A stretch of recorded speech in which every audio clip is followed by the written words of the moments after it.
So today we are starting with our Hindu laws, and there are major acts in this law like Hindu Marriage Act, Hindu Maintenance and Hindu Adoption and Maintenance Act, Hindu Succession Act. So all these acts we will be covering one by one. So let's start today with Hindu Marriage Act 1955. The Hindu laws are like, अगर आप judiciary में देखते हैं तो सारे states में नहीं आता है, ठीक है, बट जिनमें भी आता है it's like easy, you can do it. आप एक बार ये सारे MCQs के थ्रू हम करेंगे, तो आप एक बार उसको देखो, एक बार खुद उसको दोबारा रिविजन करो, then it will be okay that you will be able to solve the questions. And for on other competitive exams that are pertaining to law, you guys can very well practice this questions, and इसके बाहर कुछ आएगा नहीं आपका majorly. So what will be the scheme of the sessions? I am telling you that we will be dealing with the topics in MCQ form, like we will be giving the questions, and then with that questions we will give you the explanations, and like this your topics will be covered which are important for your exam perspective. So let's begin the session, and hope you like it and give it a thumbs up. So let's begin with Hindu Marriage Act 1955. So you have to remember the year of this act, and this act basically was enacted to consolidate the laws that were related to Hindu marriages and how the marriages in between the two Hindus can be solemnized, and what all are the requirements to get into the wedlock. So now coming to our first question. Under the Hindu Marriage Act, Hindu includes A. Buddhist, B. Sikh, C. Jain, D. all of the above. So the correct answer is option D, all of the above. So your answer is all these are included in the definition which is given in Hindu Marriage Act. And now let's begin with the explanation. So if you refer to section 2 of this act. Section 2 of this act is to any person who is Hindu by religion. It is mentioned to any person who is Buddhist, Jain or Sikh. So these are included as Hindus in this act, and you can see that this act is applicable on whole of India. Now this except state of Jammu and Kashmir will be removed after the abrogation of Article 370. After removing, like the Article 370 is now removed, so this is now not applicable, and so this is the object, you can see, to amend and codify the law relating to marriages. So this is the object of this act, this is the extent of the act, and this is the applicability, which states who all are Hindus under this act and to whom this act will be applicable. Now if you see, there is also a definition which says that any child, legitimate or illegitimate, so the child of Hindus, Buddhists, Jains or Sikhs who are either legitimate or illegitimate, both will be covered under this act. So now moving to next question. When does Hindu Marriage Act came into force? So as we saw in the previous slide that it came into force on 18th May 1955. So the correct answer is 18th May 1955. Now next question. Under Hindu law, marriage is a sacrament contract, both A and B, neither A and B. So the correct answer is sacrament. If you see, then in Muslim law marriage is a contract, because there is a proposal which is known as ijab, and there is an acceptance on the other end, and then the nikah is completed. But in Hindu law, the marriage is considered as a sacrament. It is considered to be a duty of a person in Hindu religion. So that's why the correct answer is sacrament. Now moving to next question. A person shall be Hindu by religion if both of his parents are Hindus, if one of his parents is a Hindu or has been brought up as Hindu, C either A or B, D only A and not B. So the correct answer here is C, either A or B. ये change कर लेना, it's C. So now coming to your question, a person shall be Hindu by religion. A, if both of his parents are Hindu. B, if one of his parent is a Hindu and he has been brought up as a Hindu. Next is either A or B. Next, only A, not B. So the correct answer is option C. If you refer section 2, then the act provides that if the both of his parents are Hindus, then he will be considered as Hindu. Otherwise, if one of his parent is Hindu but he has been brought up like Hindu, then also he will be considered as Hindu. So now coming to next question. When two persons are the descendants of a common ancestors by the same wife, they are said to be related to each other. A, by full blood. B, half blood. C, uterine blood. D, either A or B. So the correct answer for this is full blood. Now let's get into this explanation. Here it is written descendants of a common ancestor. This means the husband is there and then by the same wife. So husband have a wife and there are two kids, A and B. So what is the relation between the two? So this is the situation. So they are full blood brothers and sisters. So this is the correct answer, option A. Option A is the correct answer, full blood. Now next question. Bigamy under Hindu Marriage Act 1955 includes polygamy, that means having more than one wife. Polyandry, having more than one husband. Both A and B, only B. The correct answer is option C, both polygamy and polyandry. When you refer section 17, then you will get to know why this is. So let's go to section 17. Punishment for bigamy. Any marriage between two Hindus solemnized after the commencement of the act is void. The marriage will be void if the date of such marriage is on the date of such marriage either party, here it can be husband or it can be wife. That's why in our previous slide the correct answer was C.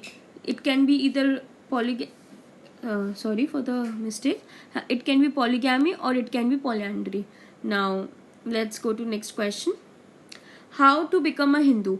By conversion, by reconversion, both A and B, only A. So the correct answer is both A and B. You can refer section 2 for this. Now next question.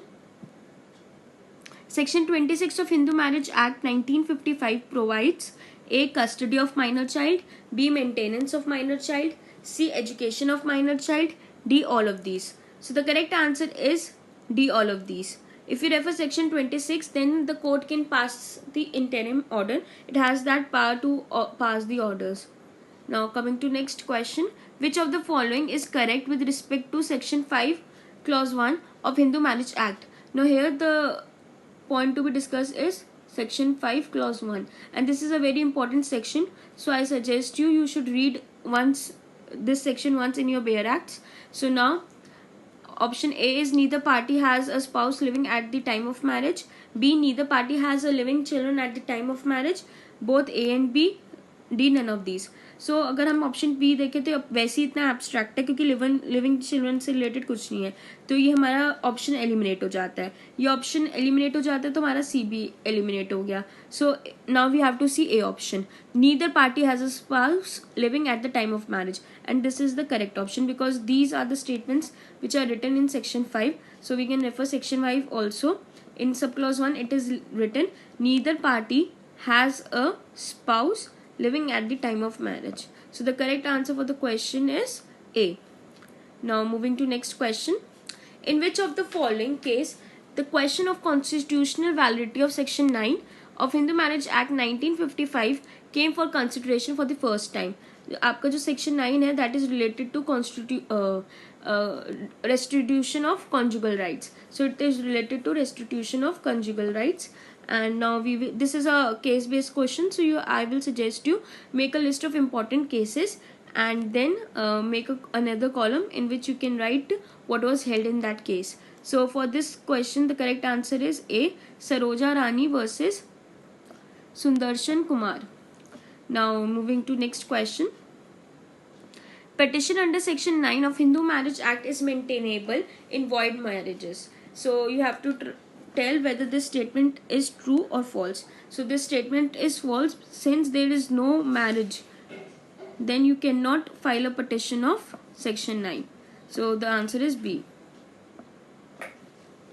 Now next question. Conversion is ground of divorce in A. Hindu law, B. Muslim law. So in Hindu law there is a express provision which states that conversion is a ground for divorce, but no provision is there in Muslim law. So if you refer section 13, you will get to know about this provision.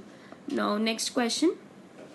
Law relating to marriages amongst Hindus has been codified under A. Hindu Marriage Act, B. Hindu Adoption and Maintenance Act, C. Child Marriage Restraint Act, D. All of the above. The correct answer is Hindu Marriage Act.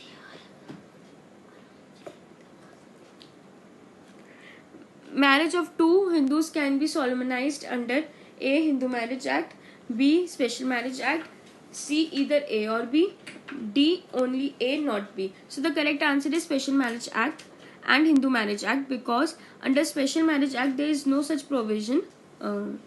So under Special Marriage Act there is no provision as such that Hindus cannot get their marriage registered here. Now moving to next question. Bigamy laws are not applicable to A. Hindus, B. Muslims, C. Sikhs, D. Jains. Since earlier we did a question in which we said that Sikhs and Jains are considered to be Hindus, so the Hindu law expressly bans bigamy under section 17. So if we look at these, तो A तो हो ही नहीं सकता आपका, C भी नहीं हो सकता, D भी नहीं हो सकता. What is left? B, that is Muslims. So the correct answer is B. So you can use these elimination techniques so as to get to your answer.